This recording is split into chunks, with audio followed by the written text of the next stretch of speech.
তুই কারো মৃত্যু দেখো নাই? তুমি কোনো কবরস্থানে যাও নাই কোনোদিন? তুমি কোনো লাশের জানাজা পড়ো নাই? যে মানুষটা তোমার সামনে লাশ, সে কি একদিন হাত নাড়াইতো না? কথা বলে না? তার চক্ষুই খোলা ছিল না কোনোদিন? সে কি একদিন দৌড়ঝাঁপ করে নাই দুনিয়ায়? সে এখন নড়ে যাবে না কেন? সে হাসে না কেন? তার হাত নড়ে না কেন? দয়া করে বুঝতে শিখে।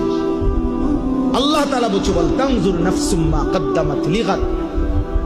আমার বান্দা, খেয়াল করো আগামীকাল কিয়ামতের জন্য তুমি আজকের দুনিয়া থেকে কি পাঠাচ্ছ। এটাই তোমার আখিরাতের পুঁজি সংগ্রহের জায়গা।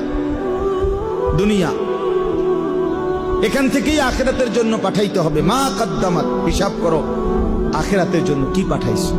ওয়াত্তাকুল্লাহ। এরপরে আল্লাহ আবার বলতেছেন, বান্দা আবারও বলছি, কথাটা ফেলে দিও না, আমাকেই ভয় করো, গুনাহ ছাড়ো, নেক আমলে অভ্যস্ত হও। ইন্নাল্লাহা খাবীরুম বিমা তা'মালুন।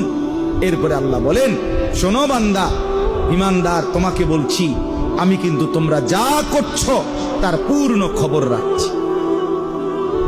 এক বিন্দু আমার থেকে আড়াল করতে পারবা না। এমনকি হৃদয়ের ভিতরের যেই কথাগুলো খোদার কসম কোরআনে আছে,